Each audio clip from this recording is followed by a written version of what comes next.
Welcome to Allegedly Higher, where humor, insight, and passion collide with higher education. Hosted by Dr. Erin and Dr. Candace. Join them as they dive into headlines, interview leaders, and challenge norms. From dismantling systems to championing equity, this podcast is your go-to for transforming the ivory tower. Let's get into it.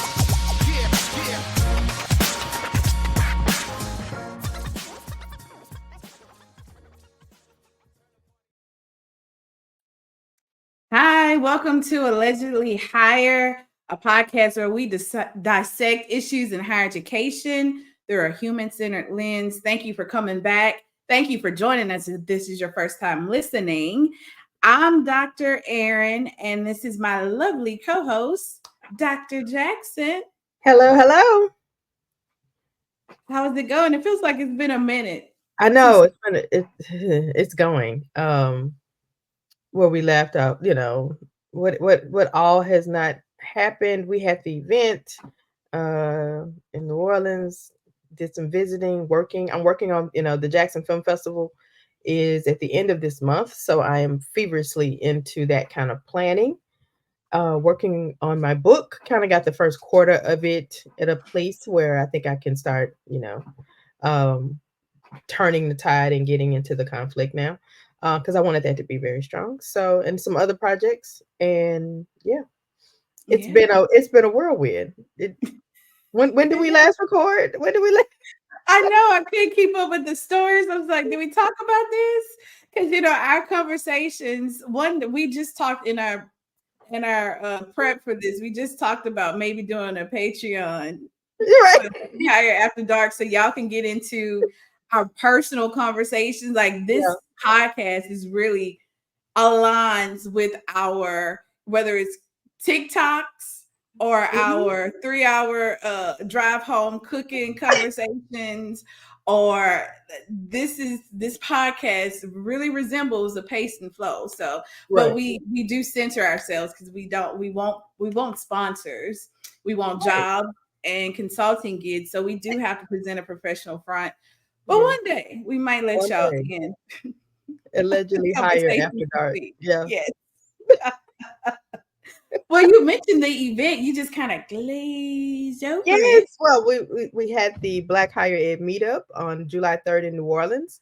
Not related to any other kind of thing. But come after us. Right. Exactly. It was not related to any other event that was happening in New Orleans at the same time.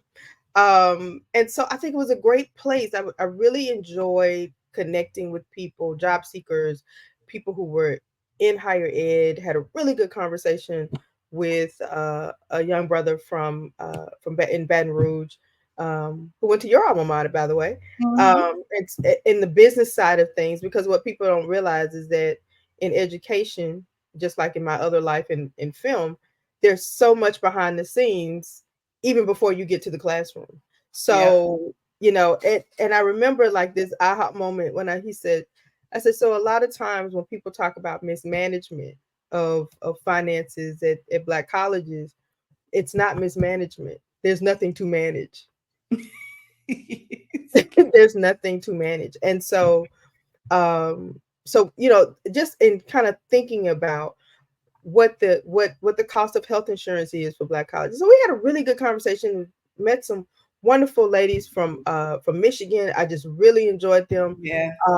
So it was absolutely, and even New Orleans, my niece who's there was, came and helped us out, and this young lady, these ladies from Xavier had come by, and I said, is that, I've seen her sing before. She's my niece is an opera singer. So it was so good to be able to talk about her with them who had seen her, but never really gotten a chance, to know her. But that sort of family, professional cookout kind of atmosphere. It was great. Food was great. The could imbibe a little bit, had great drinks, and but it was really a good time. And so that event, hopefully we'll be able to have some more. I hope so, maybe once a quarter. See, you say this. I'm thinking about one One and done? No, you can't. No, not one and done. I'm thinking about what 2025 is going to look like, because they did request us. The original idea of the event was to do a live podcast and bring some eyes to this podcast. Yeah. But we just didn't get the logistics. It was like, let's do something simple first. Yeah. And lo and behold, we had a chance to kind of introduce ourselves and what we're doing and get people to learn about the podcast. It was, have y'all thought about doing a live podcast taping? And I was like, we were gonna do that. Okay. Yeah. Hear you. Well, yeah. I think that's something we definitely want to shoot for. I think that even as people were there who were listening to the podcast as they were there, it was just amazing. I didn't know that. Yeah. Yeah. Even Taylor was like, "Oh my God, I've been listening," and so and a couple of other ladies, particularly from Michigan, are going to sign up and do all those things. So hopefully you all are on and listening now. But yeah, I think we, God sends the word. He sends a message. Yeah, I just as my husband said, take a fool to act one. So let's just go on. As I'm listening to Native Land Pod, which is my new favorite podcast, only certain people I listen to, whether it's like sermons, it's only a group of people because I don't have time to figure out if you lying. Like I ain't got. It's only a few. If my pastor listen to them, I'm probably gonna go ahead. Like that's an easy thing. If she listens, she mentioned name. They've been vetted. Yeah, it's pretty vetted. So I do the same with my political talk, and so my favorite people: Angela Rye, Tiffany Cross, and Andrew Gillum, Native Land Pod. This is not a, if you want to have a little sponsorship, they're relatively new. I think they just hit their 20th episode. Oh, great. But I'm looking at their live podcast from Essence, and I was very jealous. We'll get there. I know. I didn't even know they were doing it. And I'm like, oh, this is this week's podcast episode. And it's like, wow, from Essence. I listened to it. Yeah, but it did give me more ammunition. I just like, all right, who are the audio and visual companies in New Orleans? Let me get their budget. So Black Higher Ed Meetup. If you're listening, it's probably, I'm thinking of maybe like a little brunchy type early situation to get ahead, to get you a little loose for the rest of the convention center and stuff. Since I didn't get my rubies, I'm sad for you. That was, I know. You got Deanies. I did get Deanies. Shout out to Deanies. And they were crowded, and I was like, I know it's a Wednesday night, but it's sort of like a holiday week. I'm gonna need y'all. But they were very, they were very gracious for all the people and the influx of people who came in, thinking that a Wednesday night was a Friday or Saturday. Yeah, Deanie's potatoes have soaked up a lot of alcohol over the course of my college life.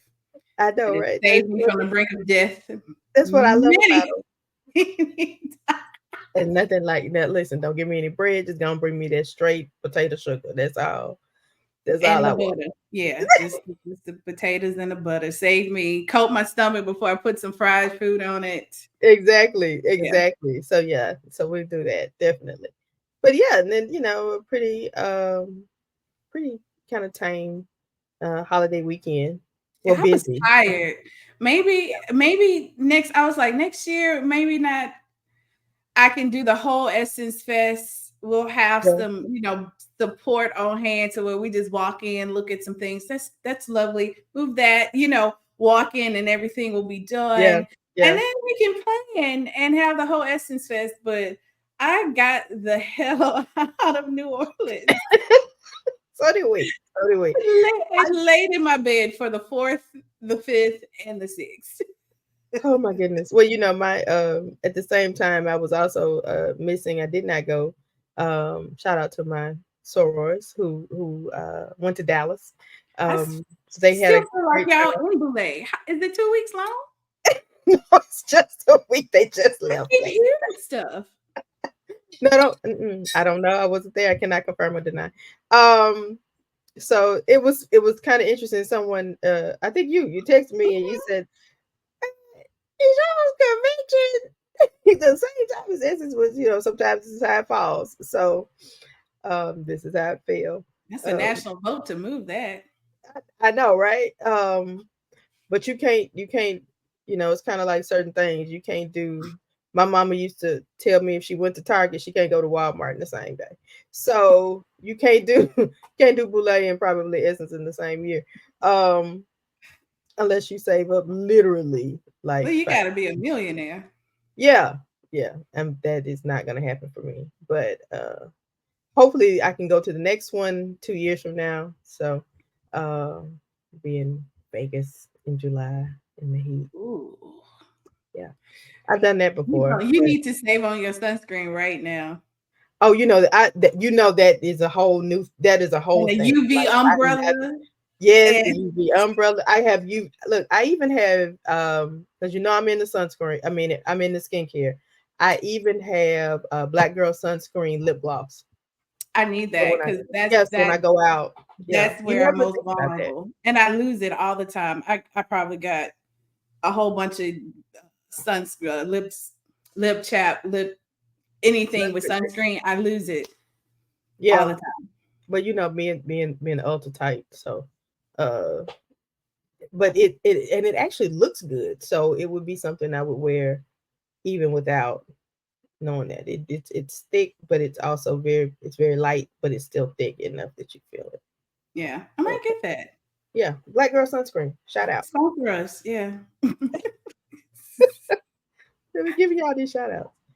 So that's So what's going on. yeah, a lot has happened. Yes, yes, We must do pop culture. yes, yes. Um, we must. It's been the same. I feel like it's been the same old same, right? It's just a Yep. continuation. Not that I want anything to happen, but Mhm. it's like, all right, let's wrap this on up. But the boys still the city boys. I guess it's uh it's still city boy summer. Yeah, Old city boy summer.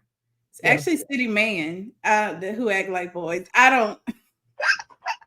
The girls not doing this. The girls are JT, not. The girls are not. although the city girls have broken up, JT and Carisha still cool, Hmm. right? Um, eh, the So rest of we them, so I we won't even. started off the year with comedy beef. Then we segued into rap beef. That was Um, second quarter. Second quarter is rap beef, and it is, you know, everybody was going over sort of the Quavo Chris Brown, right? And that was fun. That was fun. And then it ended. Uh, But this next one was like, oh no, no, no. This is gonna be a saga. We're gonna trade back and forth and back and forth and back and forth. Like, but then you get the one song that shuts down the world.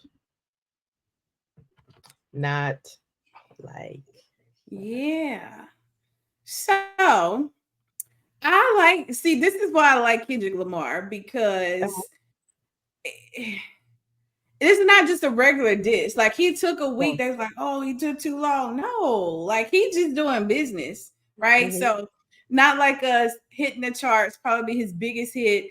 And then we, all the celebrities look who dancing, LeBron dancing to it. Oh, everybody like who dancing Right, to this, right. who playing this. And then people playing it as like a diss. It's a bop. Like if Right. you didn't know it was about Drake, people would still like it. I mean, I Um, think it's going up for Grammy contention. yeah, I hope he wins. I do too. Um, I do too. It's the historical references. yeah, It's the diss track within the history of and racism, within the history of immigration, different like it is. There are a few perfect films, there are a few perfect novels, there are a few perfect anything, right?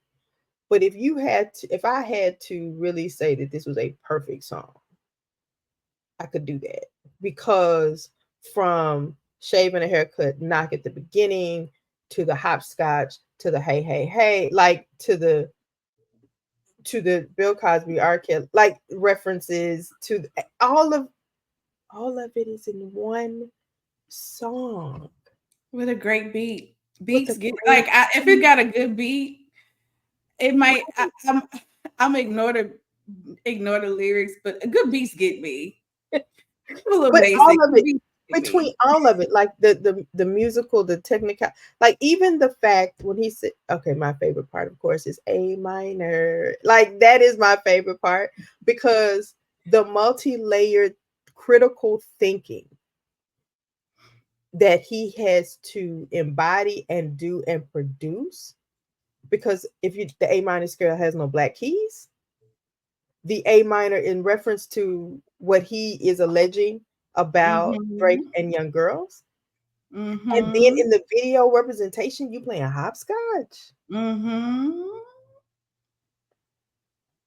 What? Mm-hmm. What? Mm-hmm. Mm-hmm. I love that. And I'm thinking like nobody ever really beefed with Lil Wayne because they couldn't handle it. But if Lil There you Wayne go. Mhm. had to do this, it would be that. And he Right. wouldn't write nothing down and it'll be done. Right. And the fact that it came out just like it was like this, like this, like this. So I'm thinking about conceptualizing maybe for the spring a course on this, I right? think we should. And because what Pulitzer Prize winning Kendrick Lamar, like, okay, first of all, you're talking about a Pulitzer Prize winning poet, right? And you went up against him with like barbershop quintet. Like what?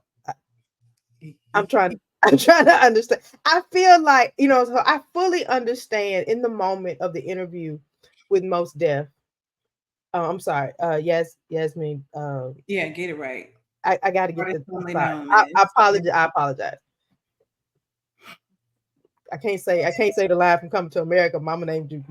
She didn't. But anyway. So when they asked him, when the interviewer asked him about Drake's music, and he goes, "So it's nice to walk around the grocery store. This puppy." Yes. Like Yeah. you know, it was like a full circle brown sugar moment. Like this is, that's it just it is. I want to sing it. I want to sing it. She's mine. The girl, mine, mine.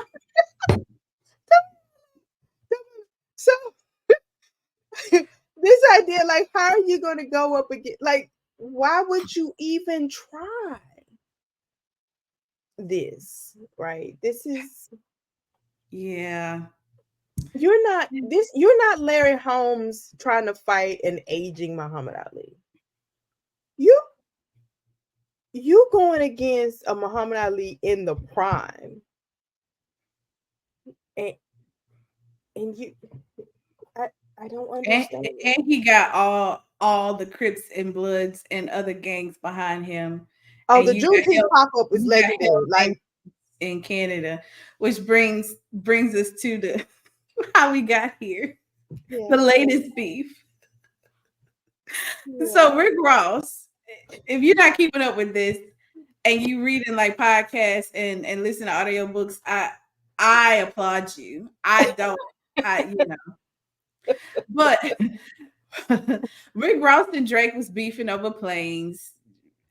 Like rich boy, it's Such a rich boy conversation, right? very much so. Bigger than your plane. Okay. I don't even know how Rick Ross and Drake got into this. I don't know. I really don't. No, I'm not gonna Right. find out either. If y'all know, let us know. Put it in But the comments. Yeah.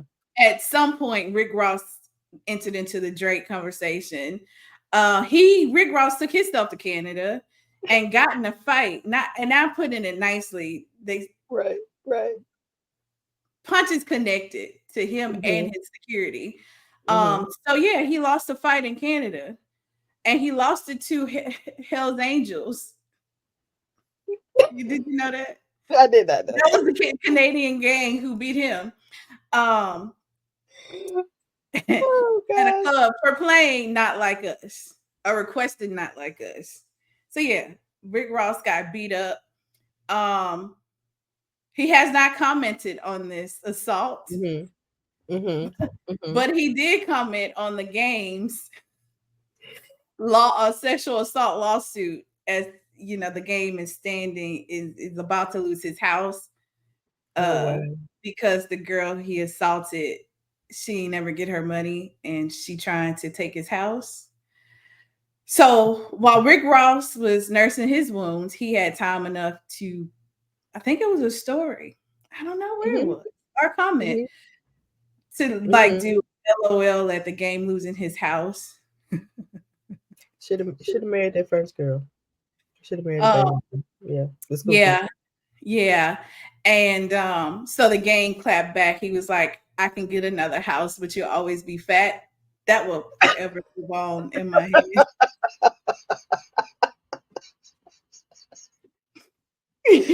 Oh man, listen, Rick Ross lost weight. He's lost weight, right? So he's on a health kick. No. I Okay. mean, he is. It's just, as my girls say, not our circumference. Um, I just want to know why a CO had to have security and the security could fight. But okay. yeah. So yeah, that's I think, in terms of this, as long as it doesn't get violent. Now, I do think that at a certain point, Drake is probably gonna have to come out and say, somebody's gonna have to do what the little boy did for Britney Spears. Like, please leave him alone. Please, please. Because the look on his face when he's walking into an arena and the DJ plays Not Like Us and they're chanting it, and he's just like, I'm in my own concert. yeah, that ain't. I'm pretty sure whoever, like his DJ, there's a OVO policy now. These songs shall not be played. No Forever. DJ, anywhere I go shall not be played. It's gonna be in my rider. It's going to be like it's a OVO Right. memo. But I think even Mr. Lamar's decision to have the pop-up concert in Inglewood. Full transparency, I haven't had a chance to look at it. It might be a prime TV weekend with but it Divorce was in Black. It's one right. Don't get me started. And that is gonna always pop up on the timeline every Juneteenth for the rest of your life. That's what's gonna happen.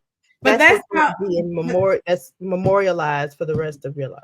Yeah, but I think that's why we say Kendrick Lamar is winning, because he not only dished you, he making money. He doing, like, there's murals being painted of him in LA now, and I forgot, maybe that was a Breakfast Club. They were saying the country knows it's important, like the culture knows it's important, but only the people in LA knows how monumental that moment is for him to have that type of unity on stage, with him bringing all of the rival gangs there and having a united moment. I feel like Nipsey would have been. Oh, he would have been the same. Like, he would have been across. He would have been. It would have been done. Shut that down. I mean, it's really almost an homage to the work that Nipsey was trying to do. Yeah. But I find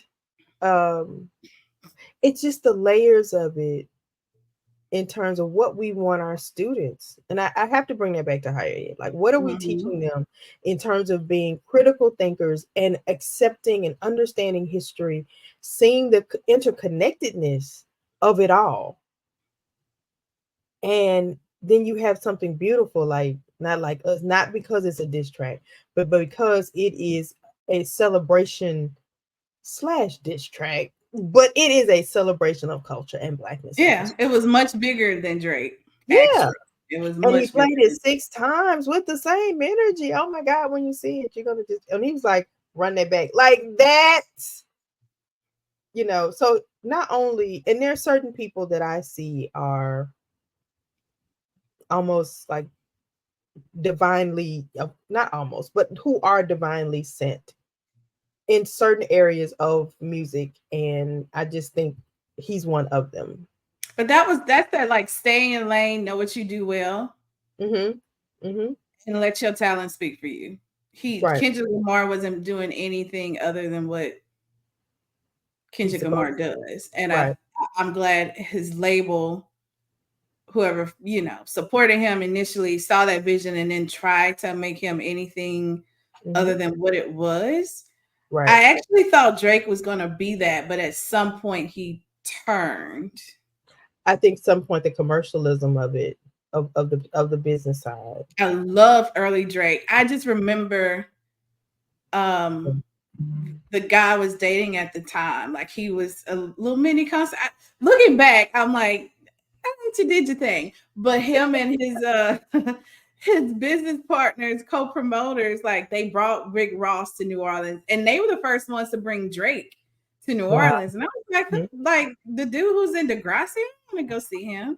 Yeah, like they were very early on, like tastemakers. And Rick Ross and Drake was like the first people they brought to campus and to New Orleans. And I love that he was being himself. Nerdy, but I could sing. I got bars. I can rap. Right. I'm not trying to be a Lil Wayne. I'm not trying. Even Nicki in the early days, that represent like the early Young Money days. Yeah, like I think that's what also happens when they get to that level of success, and then there's this sort of somebody's chasing me, right? Yeah, and so and then they get caught up in the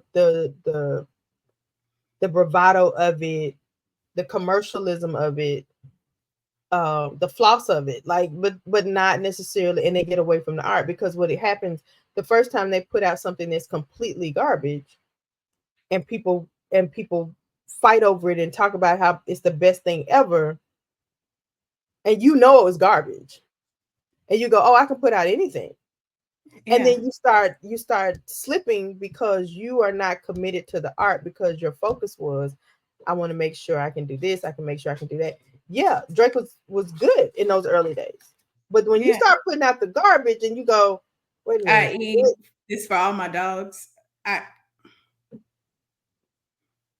So once it's like when a student tells me, oh, even a good student, when they tell me, oh, I wrote that the night before, then I'm gonna have to go back. They slip up, and then I'm much more critical when I grade it. I can tell right now. So even if I had been a little lax, I have to go back and say, okay, well, let me show you what writing it the night before really will entail, right? But that's what it feels like. You've been phoning it in. We see this with students. We see this with educators. When people get to a certain level and they start phoning it in, then this is what happens. You get exposed because now you started phoning it in. And so you got exposed. Yeah. And you got exposed publicly. I mean, the thing is, Drake will always still have his fans. Yeah. I don't know if they're going to be his same age. I don't know if they're going to be his A1s. I'm still a fan of like young Drake. Yeah. I'm making that distinction. Drake is always going to have a place on my playlist. There's one album, I'm pretty sure it's probably everybody's top, that I can play from back to front. The album where he had a table and he writing something. I can't remember that one. Well, see, that's the thing. I think that he's finding, if this is a teachable moment for him, that he is going back into the lab and he is trying to make some decisions. So he can either go one of two ways here. You're gonna get back in your Degrassi wheelchair and start acting again. Okay. I Yeah. don't want to see that either. No, something you got to do something else. Either do something else, right? Produce for everybody else. Produce, or Right for everybody you else. go back in and seek your soul. Yeah. That once you get who is the confronted, Elder Drake gonna be now? right? Who is Elder Drake gonna be? Who is Get that some gonna be? therapy. Quit being so toxic. Right. Lick your wounds. She about to get married. She got 2 kids. Right. She So don't. It's done. It's done, son. It's done, son. you can you can go. You just have to. Don't be mad. You lost. You know. But that is what it is. Lamar's having the moment. Lamar did the work. You didn't do the work. And he will like I've been doing the work for a while, and now you got to do the work. And Kendrick Lamar don't care about moments either, and that's what took him so long. He cares about movement, right, and statements. But I think that's the difference between the two: a quality over quantity. We don't have nearly as much Kendrick Lamar music as we got Drake. Now, if higher ed followed the Kendrick Lamar game plan, it would be totally different. The higher ed would be different. We make knee-jerk reactions. We've talked about those, particularly around graduation time, right? They make these knee-jerk reactions, and it's like this. Yep. And then it all blows up, right? Yep. But if you think, be measured, seek the wise counsel, then you can make a right decision, and you can have the moment, or you can come out of a very bad moment on top in terms of crisis leadership. Yeah. So let's move on to we got 2 other. One's gonna be really quick. Have you been? I don't watch. Let's be clear. I don't watch Basketball Wives. I've quit watching it after Tammy left. Actually, after Tammy's like second season. But this comes up on my timeline. And have you heard about the Evelyn and Jackie situation that's gonna happen this season? That I'm not watching. Listen. I heard about it because I don't watch Basketball Wives anymore. Thankfully I've evolved, at least in that. My go-to is now Love After Lockup, right? But I heard about it from our favorite reality podcaster. Did I send that to you? No, I saw it. It came up on my YouTube. Fucking deny a shout out. Who's got fam? Who I love, and when he was talking about it, but here's the thing. You get let me clue people in for who still spends most of their time reading audio books and listening to educational podcasts like this, right? So Basketball Wives, if y'all haven't heard, if y'all old listeners, all watchers, and the 2 names y'all gonna, Evelyn Lozada and Jackie Christie. Evelyn married Andre Walker. She didn't marry. She ain't married nobody. Nobody's married except for Jackie Christie. That's the point of this story, right? She has been married 30 years to Doug Christie. That's the name. Yeah, Doug Christie. They get married every year. And married for 30 years, basketball player. She's the only basketball wife. Evelyn has been a basketball girlfriend and a baseball girlfriend. She was a football wife. She married Chad, remember? Chad Ocho. They got married? I think they were. Chad. She's been in every sport. Yeah. Nicely put. She had been baptized. God didn't tell you to do this, Evelyn. You shouldn't even went back. Right? So she hired a private investigator to dig into Jackie's past, and she, exposed her, quote unquote, of her allegations of past prostitution, that she'd been married 4 times, and she got like 15 aliases. Jackie Christie. Yeah. Okay. Yeah. It doesn't even sound right. But that's the point.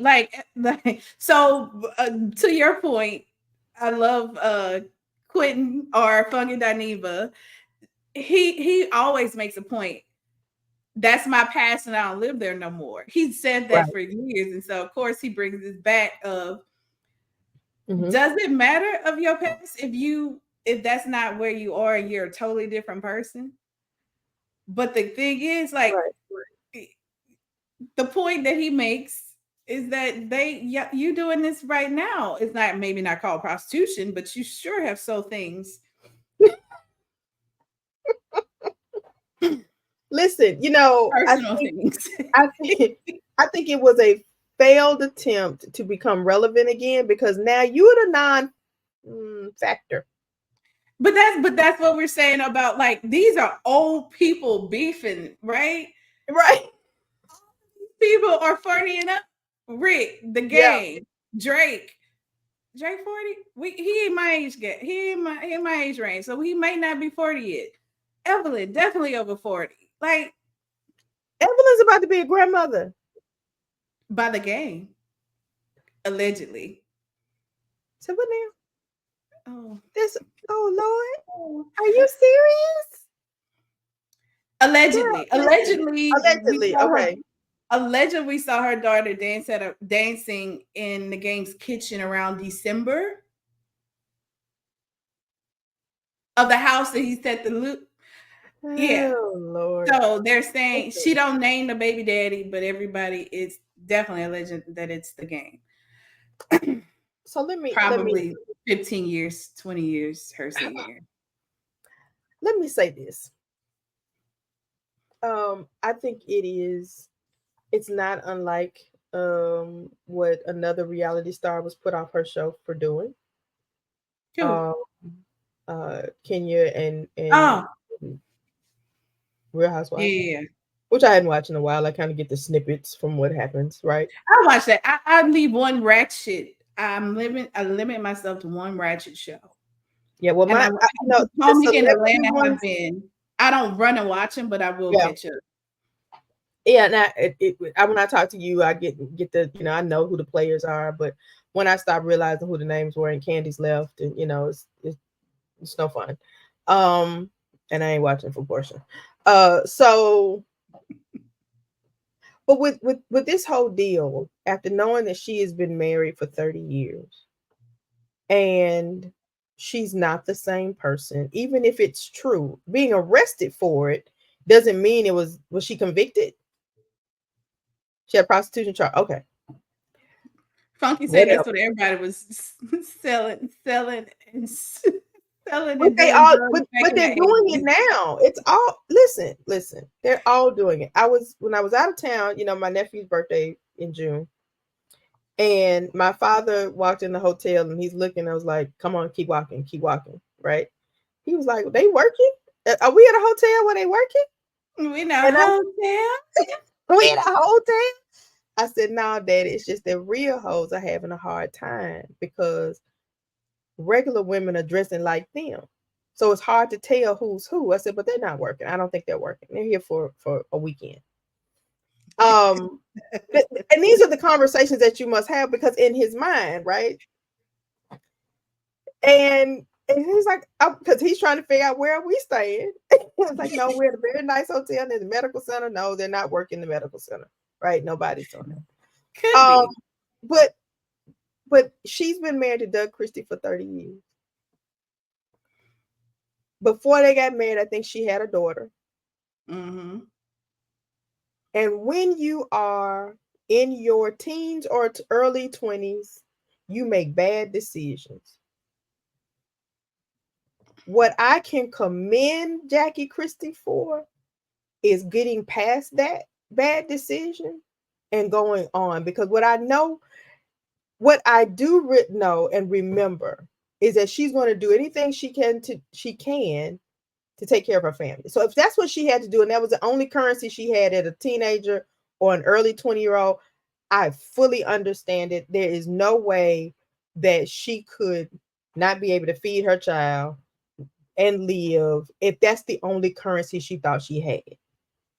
What it says to me about Evelyn at this stage, after all these years to bring this up, that you paid somebody to go look for, and if private investigator, girl, you got either too much money on your hands, or you don't have enough to do, or you're trying to be relevant, and you've realized that you are the non-factor.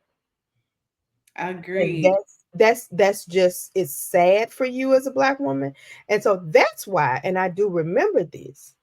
That's why Iyanla Vanzant called her a thug among women. Mm-hmm. Mm-hmm. A thug among women, and that just doesn't make sense. Now, Jackie still got her husband. You done been through 2 or 3 men. Okay. Yeah.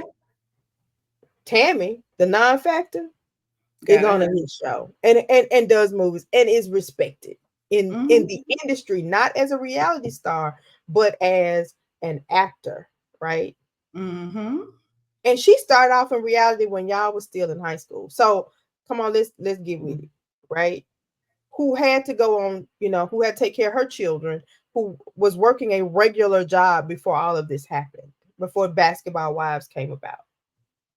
It was working in sales and customer service or something, which is nothing wrong with that. But she wasn't trying to hold on. She had to feed her children. So you do things the way you have to do them. But for her to bring this up now, and Jackie is in her 50s, girl, get on and sit down. But it's only gonna make Jackie got money. It's only gonna make her use her money to dig up as many current skeletons. What Jackie can do now is do nothing. Yeah. But that's like real life. But reality TV is scripted and well, they do all it, but she gonna have to. But she really don't have to. She doesn't have to. She doesn't have to do a damn thing. Because she's the one in a long-term relationship. It is hurtful. It might be embarrassing in this moment. But if Jackie Christie ever gets this podcast, tell her, don't do a damn thing. Because Evelyn, the one is looking back. Evelyn she didn't have that to do. I'm so disappointed. Like, I love to see people changing and improving. I even did a blog on Black China, changing and improving and watching how she presents herself and what she's doing. Thought Evelyn was going to be on the same track. She had a turn. Even Alexis Sky had it. Like I'm so disappointed that she like, I thought she could go back to reality TV. She should never have returned, but I thought she would at least go back to reality TV with some cool. And it brings out the demons. It brings out the demons. It does. So, it does. No, she needs to leave. She needs to be asked to leave. She needs to just go quietly and say that was a mistake. Let me go back and regroup. Yeah. I have a thought. I'm trying to see if I want to say it or not. Well, I'll do it because I got the script. All right, so you go ahead because I don't. Speaking of reality stars in higher education, 2 people received honorary degrees during this past cycle. Pretty V, who I don't know who that is. And Sheree Whitfield, I'm too old to know who that is. And Sheree Whitfield recently received honorary degrees. Diddy gave his back. Okay. And so I know the Breakfast Club has talked about this. So, but there's this idea, they come to call me doctor. No, it will not. No, it will not. Okay, you brought up a great, I think it's a teachable moment. Give us the insight between the honorary degrees, because the Breakfast Club was actually centered on, and theirs made sense. Charlemagne has an honorary degree as well as DJ Envy, but they're based on their years in media. They got theirs from the media communications in piece. And Charlemagne was like, no, I don't call myself Dr. Charlemagne, but I feel like I've earned it. Just Hilarious chimed in, was like, you didn't earn a degree, but you may have earned the recognition. Right. And that's what the Just Hilarious is right. It is the recognition. You have earned at a level in your career to be recognized as a trailblazer, as anything, and it is this sort of academic distinction. However, unless you have a graduate degree, baby, I can't even you can't teach a class. You can't you it is literally, it's why it's an honorary doctorate. And the But only so okay, divide and conquer. We Mhm. say okay, that's a great example. They've been in the industry. They could Charlamagne could go back and guest lecture a media class, right? Yes, A a media class. communications class. And DJ we have a too, and music. special designation in all faculty handbooks for visiting artists, visiting scholars who may not have those credentials, and we give them that as a lecturer, right? You're not Mm-hmm. tenurable, you're not tenurable, you're not Mm-hmm. tenurable. Mm-hmm. And it is as visiting or guest. So let's set that aside. Okay. Let's set them aside. Sheree Whitfield. What what experience? We juxtapose it, right? So we're not Right. saying it's not it. Even Diddy cast aside his allegations and the bad light, could guest lecture in a music business class or Mm-hmm. a business class, right? Right. Because he's had decades of experience and success. Put him over there. Mm-hmm. Pretty V, while I like her as a new and up and coming, she's barely 20, so that would mean she would have to have been a savant to get decades of experience, right? And I transparency, I kind of know where these degrees are coming from. Mm-hmm. They're not college universities that we know of. I haven't dug that deep, but we know Sheree in this conversation. We both know Sheree, and probably the Uh-huh. people who are out there probably know Sheree more than Pretty V. Looking at our demographic numbers, Right. she's the one that changed her name in her IG profile. So we're not talking about those who have earned it, because I even said I had to do this conversation a little bit nuanced, because my pastors who are like fam have honorary degrees, but that was based on their work in ministry, and they also have several education pieces that were probably, like you said, it's the portfolio. We can go based on your portfolio of your work, your experience. That represents that. They just didn't give a ton of money to get it. Right. They barely use the term doctor. Mm-hmm. Sheree, if we're judging on that merit, does she pass? I already know the answer, but this is, Okay, go ahead. Go ahead. Ask me. Ask me. Why? I don't even know the question, but why? Why? Why is this happening? I think that was simply by somebody's misguided attempt at name recognition, and here's the and not realizing it's not that big of a name. The house is not. Is the house finished? Is the house finished? It's done. It's done. Okay. All right. So Sheree Bashian, I'm trying to understand what area of success are we recognizing? It can't be business. And I don't know how much money you would have to give. It can't be. Now, if you're president and somebody gives you a god awful amount of money, and you can touch the check, not some FAMU stuff, you can touch the money is in the bank from a verified, qualified source. That conversation may be enough. She doesn't have enough money. She doesn't have enough money to make me I wish y'all could see our faces if you're listening. We didn't even look at them, but we don't even know the bank account. But right offhand, we know she doesn't have enough money. So my alma mater gives out 2 special awards. We do award doctorate of humane letters. We do and what we do it? humane. Doctor of humane. What has it been called?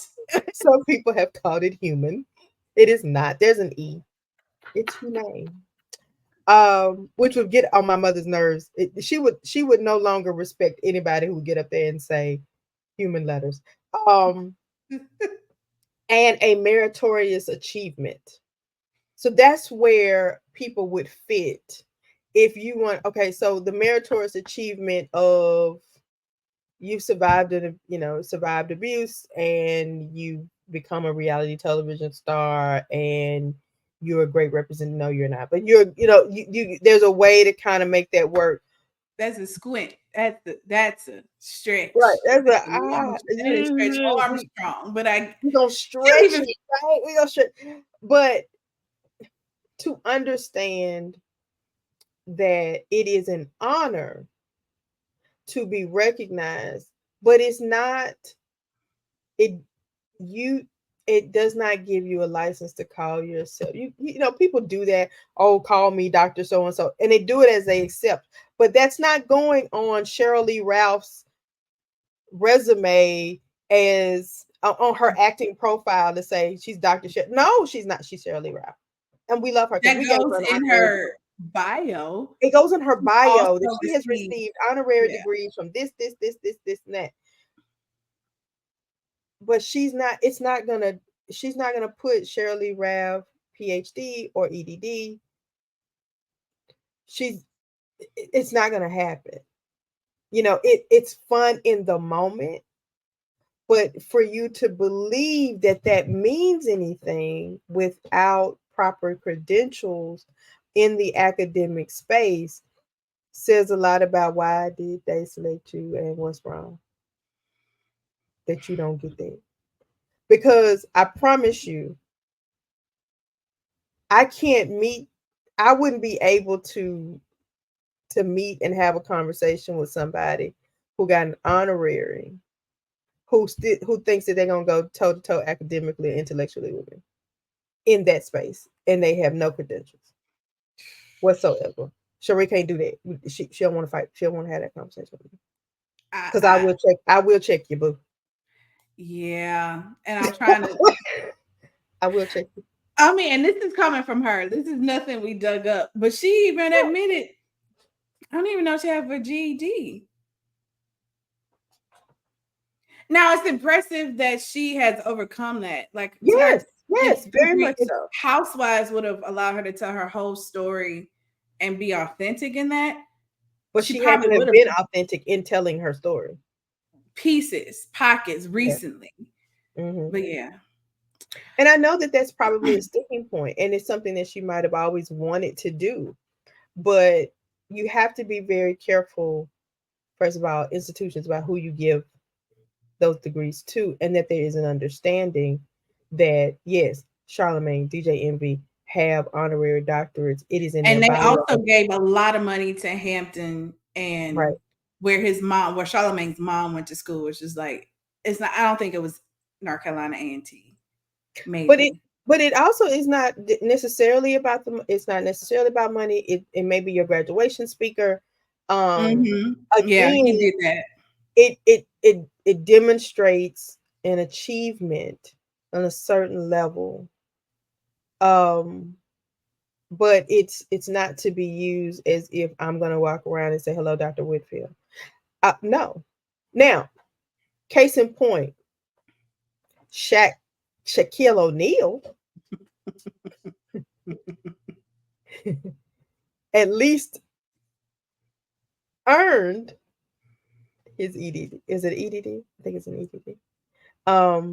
The doctorate of education to be called doctorate. At least he submitted some paperwork. He submitted his work. He sat in the chair. He sat in the chair. He did the work, right? He actually paid for his whole class. He paid for all his friends to come. Did you know that? Wonderful. I did not know that. I mean, I think eventually. I don't know if it's for his master or his doctorate, but whoever the school where he got it from was like, we just can't have a class for just you. We have to have at least 20 students. And so he got all his friends. He paid for tuition for all his friends to get the degree at the same time. That's amazing. So they can have a full class. That's amazing. I mean, but I respect that. Yeah. Because he is literally conferred at an accredited institution of higher learning a degree. Yeah. And he could have easily gotten an honorary. And or not actually done the work. Mm-hmm. I really think that he actually did the work.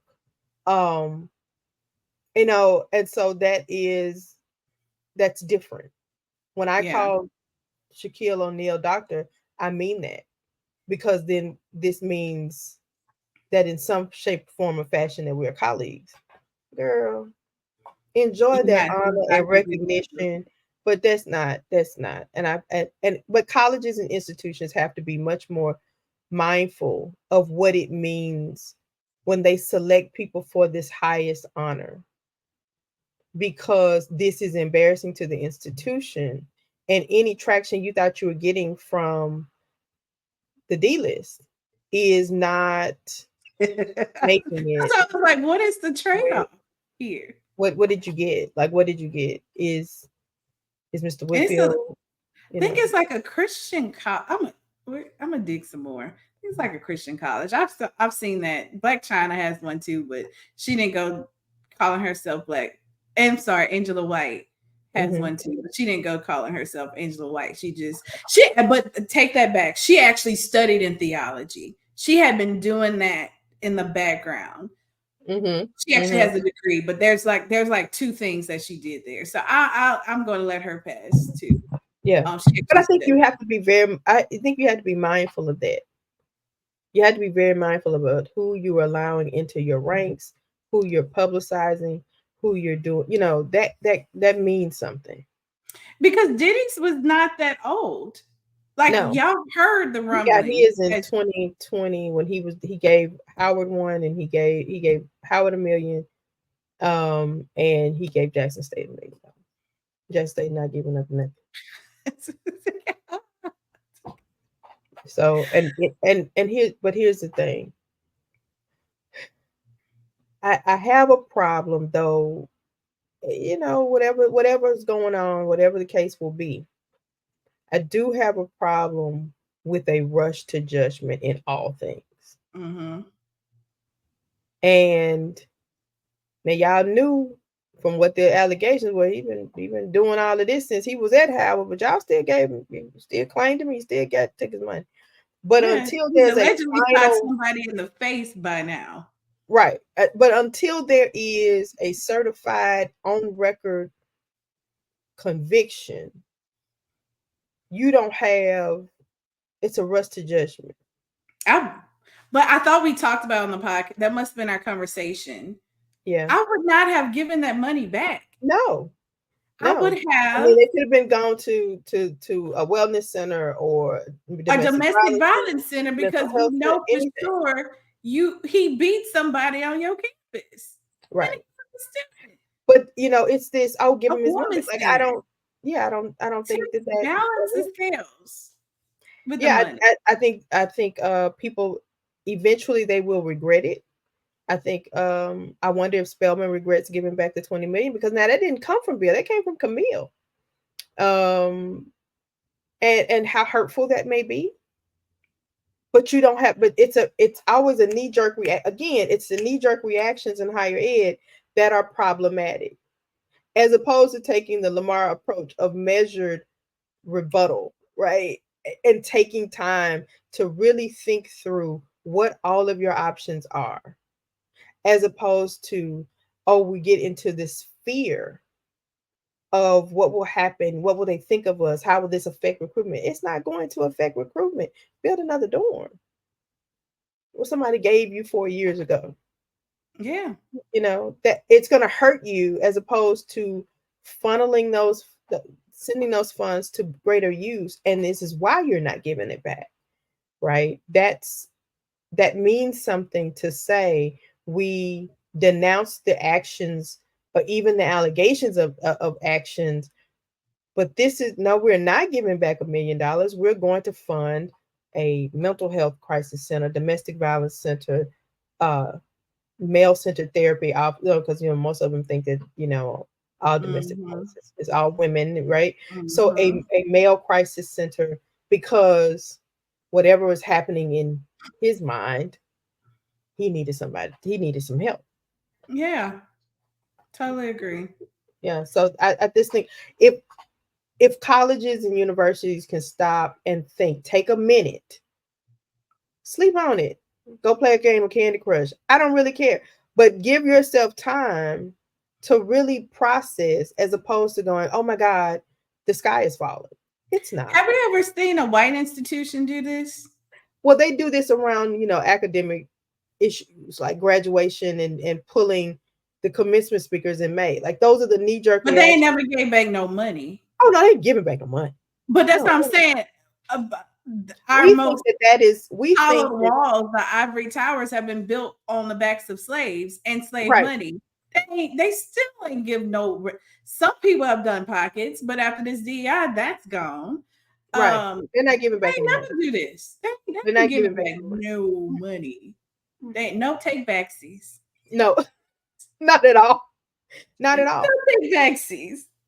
But at HBCUs though, and I feel confident enough to say that the knee-jerk reactions and the fear of looking bad to the community in such a way that we have to be above reproach, as opposed to thinking about ways in which to use those funds. Because the Black community would have said, still keep Bill Cosby money.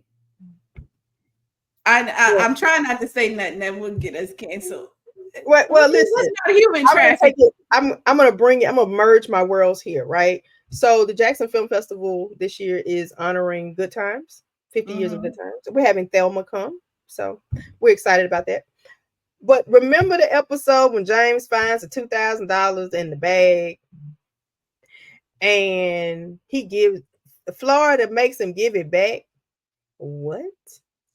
And everybody, including the preacher, comes over, and Florida doesn't know he had kept a few dollars, right? But everybody's like, why would you get the money back to get a certificate and a $50 gift card? Now we're not giving any money back. Now it is, in James's instance, the right thing to do, right? I get it. But I also understand where he held some back for himself, for his family, right? Because you don't know. It was his blessing to find. I mean, $2,000 would have been $200,000 in the projects. But that when you talk about the Black community, when they got all these phone calls, I want to talk to the fool that gave back the $2,000. No, put it to good use. Had James kept that money, he would have been able to put some money aside for Florida's operation. He'd have put some money aside for the kids' college education. They would have actually had groceries. I haven't heard of anybody giving back any Epstein money. None. They're not giving it back. That money is, as the old folks say, spunk. Baby, they washed that. They washed it clean. And no, dare you to ask them to get that money back. We have to stop making HBCU leadership has to stop making knee-jerk reactions when it comes to any kind of perceived scandal. The boy has not been convicted. Kind of like Stephen A. being mad that BET Awards honored O.J. Simpson. Why? Oh, he stayed mad. That's another topic. The man was not convicted. He was mad at Will Smith that we went to go watch Bad Boys 4. Oh, come on. Give it a break. Yeah, we still waiting on an apology from Will for slapping. We don't care. You waiting on an apology because not for slapping Chris, but for embarrassing Black folk. And he apologized. He's apologized. He's tried to do like he can't be like Stephen A. is not he on that list with Drake. They not like us. Yeah. They not like us. All Oh right. Lord. Well, let's get into some strictly higher ed Okay. Okay. business. All right. Um, so I saw this. Yeah, this popped up yesterday. This is actually not pretty fresh. Mm-hmm. Brenda McKinney, a women's basketball player for Grambling State University, has filed a lawsuit against the NCAA, alleging that their academic performance program discriminates against HBCUs. The lawsuit claims that the APP, that's the Academic Performance Program, metrics result in higher rates of postseason bans for HBCU institutions compared to non-HBCU schools, raising concerns about equity and fairness in collegiate sports. I'll turn this over to our athletic correspondent and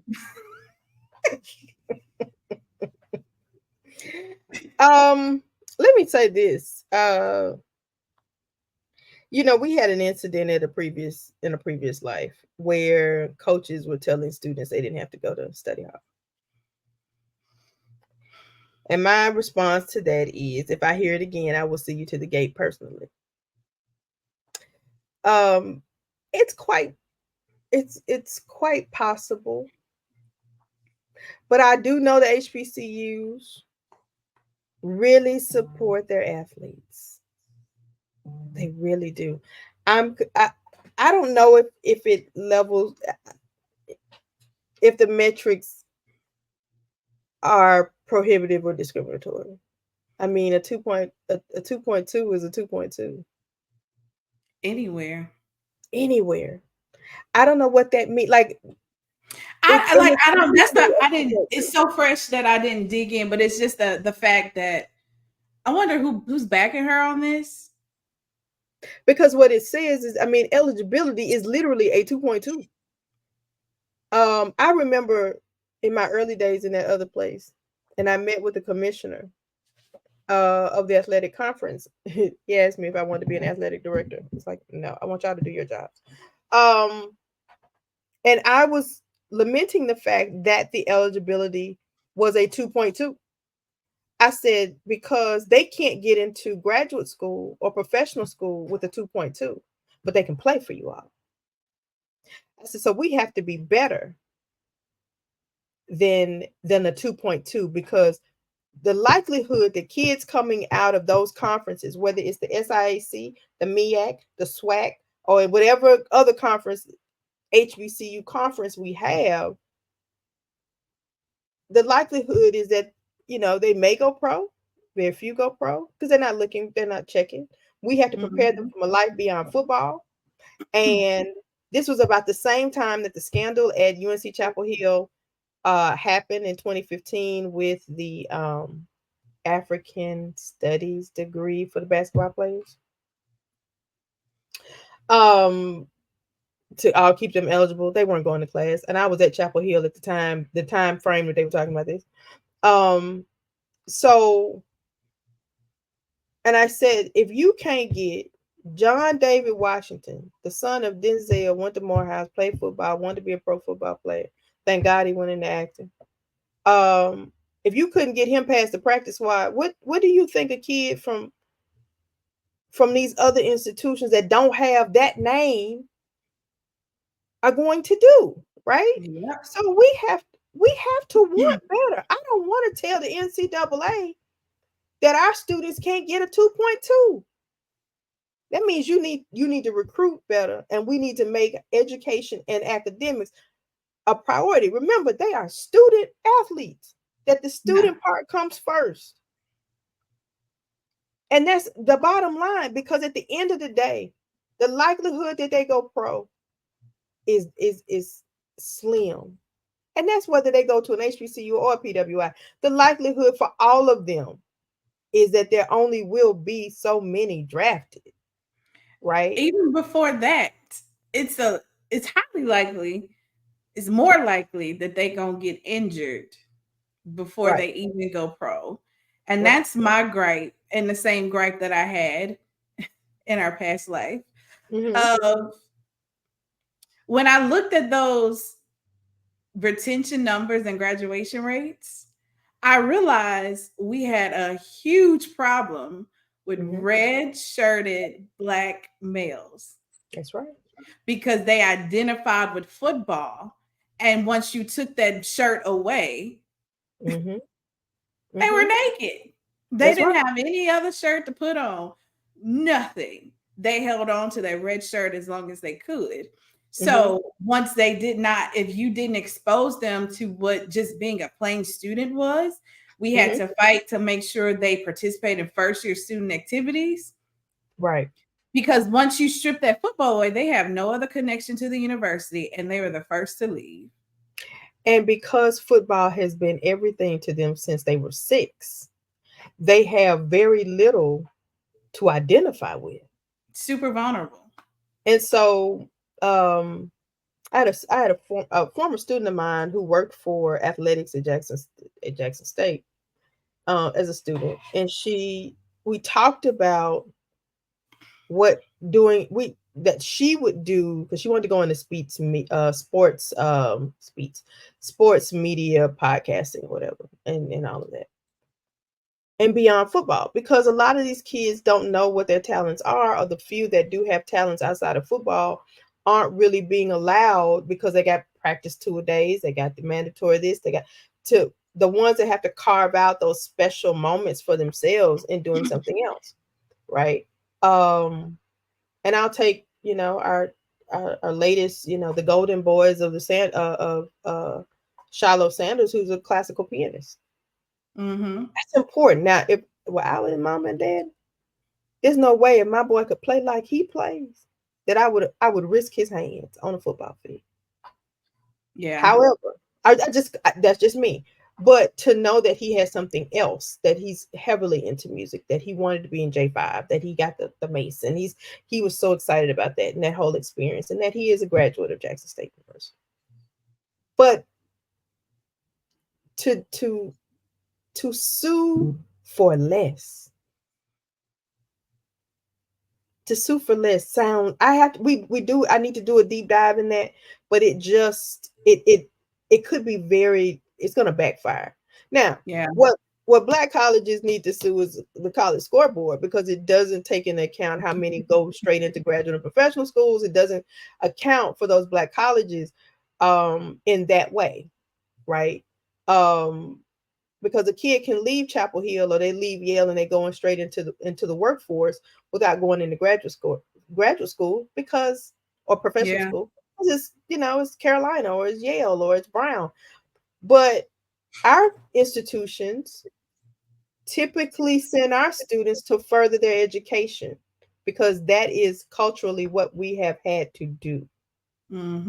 Right? So when you see, after graduation, they're only making $36,000, half of them, or half of the ones who graduated in that number are in graduate school, but they don't have that that's something you sue for, not for a lesser a lesser GPA requirement. Yeah. You know what I mean? Or say your metrics are off. The metrics are the metrics. The A is the A. The B is the B. You gotta figure out who you're recruiting. And if you're recruiting somebody, or you go into those high schools or even those middle schools at this point, you go in there and you are only recruiting somebody who can play ball, but who can't think past that, or as my daughter tells my grandson, you only get 25 seconds on the field. What are you going to do with your 25 seconds? Right? You get 25 seconds to hit that play. And if they can't think past the 25 seconds in their own lives, then why do I want them on my field or on my court? Yeah. Yeah. She's actually, the way this is reading sounds as though, and we have to be very mindful of that in collegiate athletics. We want them to work for us with very little return, personally or professionally. And that's y'all, that whole, they are not your bottom line. Y'all have another bottom line. But that whole student first, if you really stay student centered, you would make sure that the standards are high for both the student and the athlete, but mainly the student comes first. But Right. most athletic departments don't see that. They don't know that they're in their own world, and that's what they have to do. And academic affairs has to let them, because especially at bigger institutions, athletic money uphold the rest of the university. And it's a shame that Black and brown, mainly Black male students get the shorter end of the stick. And women. I mean, it's even worse because they act like they don't exist, right? And so, but at But Black they're forced to be a athletics student is because not of their resources. right. But at Black institutions, for the most part, athletics does not, unless they're large Black, HBCU. But for the most part, it's a drain on the budget. Yeah. Because travel costs have gone up, food costs have gone up. You've got to do this X, Y, and Z. You got to have the trainers on permanent staff. There's so many moving parts. It's not just about that. Not to mention you got to transport the band, because everybody wants the band. You got to transport the dancing girls and the cheerleaders, and you got to have hotel rooms. All of this cost, right? And at the end of the day, we know that's part of the experience. However, we've got to teach them to live past that day. Yep. It's just like, everybody who went to Essence and everybody who went to the Alpha Kappa Alpha Boule in Dallas, you got to live past. Now you got to pay rent in August. You got to eat. You got to eat. You got to do all those things. So that's where you have these issues. So I would be cautious in that. And it's interesting that she couldn't have filed that without leadership co-signing that. Yeah. We're gonna dive a little bit deeper as the story unfolds and come back. Yeah. If we're wrong, we'll let y'all know we're wrong. But I don't see where this story is. I know. I say what I said. I say what I said. Well, this shouldn't take long. This is another conversation we can have separately. Okay. LSU is offering, oh gosh, this could be a whole story in itself as we're coming up to the fall and we about to start seeing TikToks of who don't have no room. Right. LSU is offering financial incentives to local students who choose to live at home instead of on campus. This incentive aims to reduce overcrowding in dormitories and enhance overall student experience. By reallocating housing funds to support local commuters, LSU hopes to create more comfortable living for those who need on-campus accommodations. The story. So I worked at LSU for a number of years, and I live in Baton Rouge, right?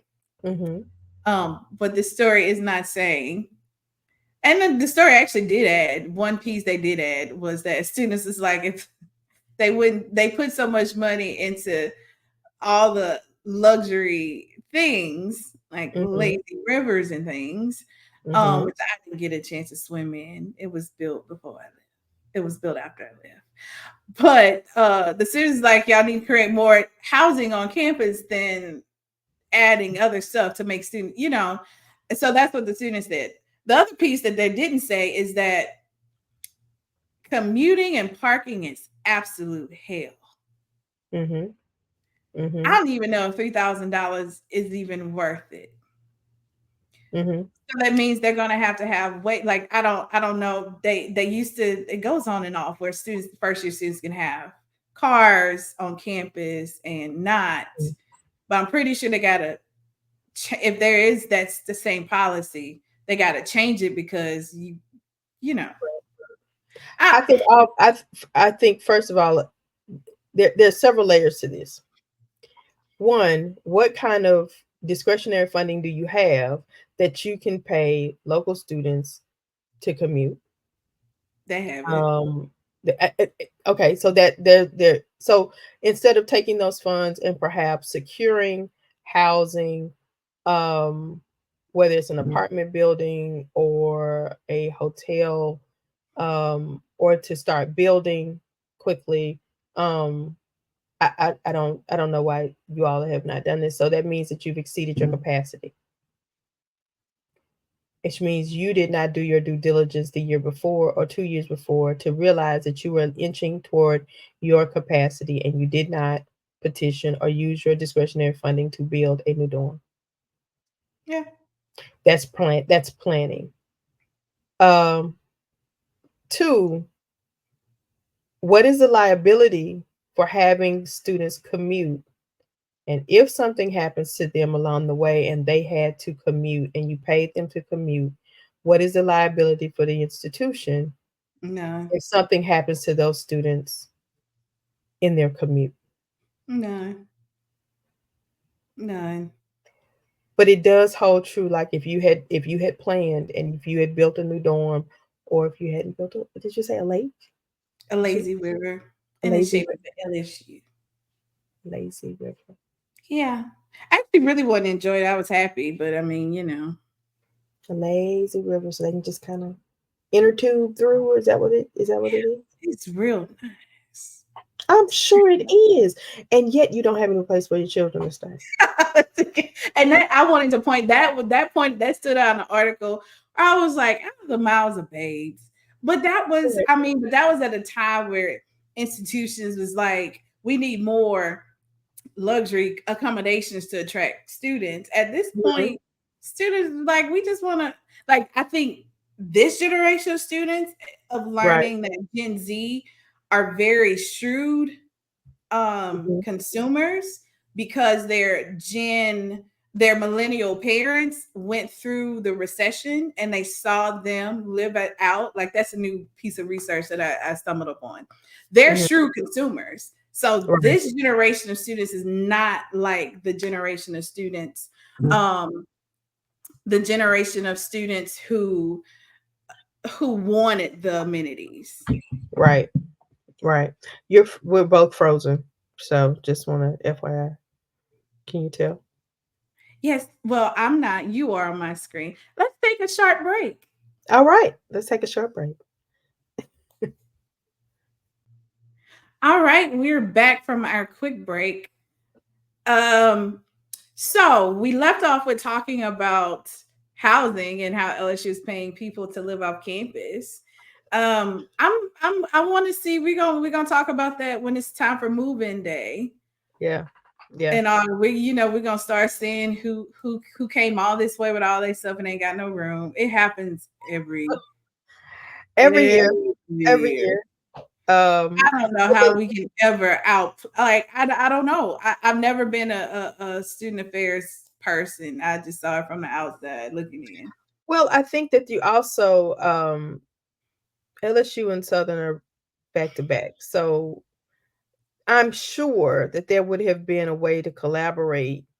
I know a couple of years ago, Texas Southern actually had to send some of their students over to the University of Houston. It's not going to happen. Okay, it's not going to happen. All right, so yeah, but there could have been because Texas Southern had to send some of their students across the street to University of Houston. To kind of think about alternative. They do that a lot in New Orleans with Dillard Xavier and Southern University New Orleans. Mm-hmm. I feel like somebody else have some shared space. And Tulane, the New Orleans schools do it well. Yeah, I think there's a model for it. Again, knee-jerk reactions, and you're spending money because you have it, and say, "Oh, this sounds good. Yeah, we'll give them $3,000." But there's a way to keep them safe, and protected in a way, especially your first and second year students. Your juniors and seniors are probably learning a little bit about the world and adulting, and allow them to try to be off campus anyway. But definitely, you need to push them out. My freshman year, my institution, my alma mater, Tougaloo College, it closed down one dorm, and the dorm that was supposed to be constructed wasn't completed yet. So when we came in the fall, I had a room, but they had closed down the lobbies of the freshman female dorm and made them into like army barracks, and kicking people out about 10 o'clock, and then people went to bed. Right, they had to pull out the beds and until the next, and they did that for one semester. And it's amazing how in the 90s I didn't hear a lot of complaints. They gave people pagers because there was only one phone in the lobby, and it was before cell phones. but because I went to school in the 1900s. So there are ways to think about it. There are ways to make it work. They could have put up portable housing. They have a lot of off campus.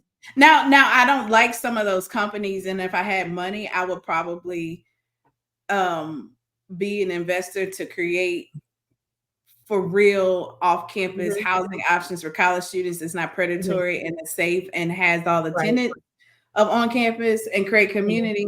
They have a lot of those right off in walking distance of campus. So I'm surprised that they didn't partner with those people and say, hey, can we move some students in here or give them a discount, like something to keep them close. The data nerd in me really wants to do a research to take those students who were going, playing, and living on campus and looking at their retention rates and their engagement, some forms of engagement with the campus versus those who were always commuting versus those staying on campus who were able to continue to stay on campus. Okay. Yeah, we'll have to keep watch on this story. Yeah. Okay. But speaking of Move-In Day, I just felt like, I don't know, this has always been a passion for me. So I'm happy about this story. Move-In Day Mafia is a heartwarming initiative that helps helped former foster youth settle into college. Founded by Tej Mercer in 2022, the nonprofit focuses on providing HBCU students who have aged out of the foster care system with the ultimate dorm makeover experience. Volunteers work tirelessly to personalize each dorm room, ensuring it reflects the students' taste and needs. This support helps students feel welcome and valued as they start their journey. They also provide, which is nice, monthly care packages and continued support through the students' college career, celebrating their achievements upon graduation. This is inspiring. I don't know, students aging out of foster care has been close to my heart. I even said if I didn't ultimately have like kids from my own womb, I've said that for since my 20s. I was like, I could see me adopting someone who's 16 or 17 and using that money that would have been spent on daycare and everything, but using that money to set them up for their 20s to 25 and having that support. So this story feels so good to me, and I will probably look them up to give some money their way. Well, I have two great aunts of mine were lifelong foster care mothers. And one always sent their girls to college and stay connected. And it is a shame that at 18 there's this sort of idea that, oh, you're on your own, and they give them, if they've graduated, high school. And I know the state of California pays for a lot for foster kids, and we'll pay for them to go to school. Actually, Louisiana has a special pot of money too. And I think we're not doing enough, but to know that they have their own taste, to be able to have their own bed, their own room to themselves, and to have someone see them in that way is so important. And I think you're right. I think we're gonna I'll find the link or whatever and donate myself, because they're not grown. They're not adults at 18. You've taken them off the system. They need to be on there at least, even to encourage them to go to the next level, whether it's in their education or a trade, to be able to be self-sufficient adults, as opposed to, as I've known some, that a lot of their kids, one aunt's children went to school and became fully functioning members of society. The other aunt, not so much. And so it became like this generational cycle of that. And in order for these students to pull themselves out of this, we have to give them support. We have to know that at 18, you remember 18, I remember 18, we knew absolutely nothing about the world at 18. And to say, okay, well, now here you go, do this thing called life. And that they know that they're not alone. Like, they don't have a lot of places to go. Where do they go for Thanksgiving dinner? Where do they go for Christmas holidays? Yeah. Some schools find alums who will take these kids in and feed them and provide this sort of mentorship. But at the end of the day, they have to create family. Mm-hmm. And so this gives them at least a start to know that not only are we going to give you this moment, we're going to continue it. It's not just like this one and done kind of thing. I love the fact that it's consistent. What do they need consistently? Because as you know, in your previous work, that it doesn't end in August. There are things that come up. There are things that they need and should be able to do if they want to attend this conference, or if they want to be able to do this. They need to be able to have a nice suit. They need to be able to do those things. They need to be able to pledge if they want to. Oh, I'm sorry. Yeah. They need to be able to do all those things. They need to be able to participate in membership intake. Delta Sigma Theta is not as a non-hazing organization. Alpha Kappa Alpha is a non-hazing organization, and they need to be able to submit for membership if they so choose, as are all of the D9 organizations, that they are all non-hazing, family-oriented, community service-minded organizations. Yeah. So they need to be able to fully engage in the experience. And so part of what people and administrators have to understand is that you're creating that full experience. Your commuters are the same way, but for the most part, for these kids who are having such a hard start, let's help them end, at least get to the middle part, so that they can end at the end of their days. Yeah. That they had this moment where they were loved and that they were supported, and that somebody thought of them first and put their needs first as opposed to their own. And that's what makes all the difference for a student to be successful, right, from beginning to end. Yep. Yeah. That's good. I love that for them. Yeah, we wanted to end on a feel good piece, and that does make us feel good. Yeah. So up ahead, episode 9, as we cross to episode 10. I thought we was gonna get here sooner, but the event did take it out of us, and we're gonna have a team. We getting it together. We're gonna have a team. We don't have right now. We are the producers of the podcast. Erin is the producer of the podcast. Yeah. Okay. All right. Isn't she gracious to include me in these things? Yeah.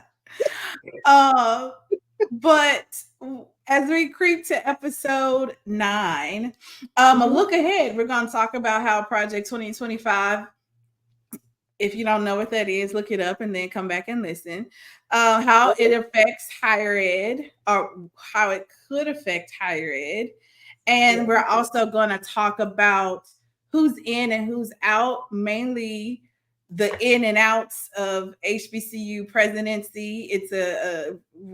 We're gonna dive in deep into this really great article called "A Crisis by Any Other Name," which is so aptly such a great title.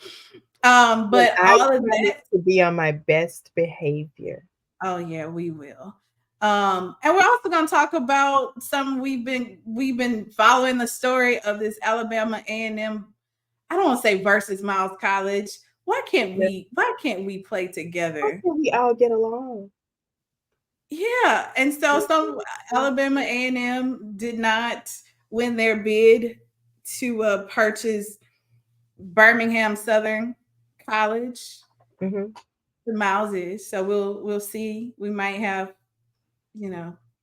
some update on that. I thought that was pretty interesting. And one college may be on the way back. Knoxville College in Tennessee may be on the way back. I added that to our list. So let us know what you want us to talk about. We have a brand new website up, which is still being put up, but mostly up. It'll be up. allegedlyhire.com. And we're on Instagram. So let us know what you want us to talk about. If there's any interesting stories that are going on or interesting topics, we're always up to put that in and talk about it. But until next time, keep climbing higher. Keep climbing higher. Thank you so much for doing the great work that you're doing. And we will continue to keep you connected and informed. And tell someone else to listen, share this podcast as we're building our community. Thank you to my lovely co-host, Dr. Jackson. Always a pleasure. Until next time, bye-bye. Bye-bye.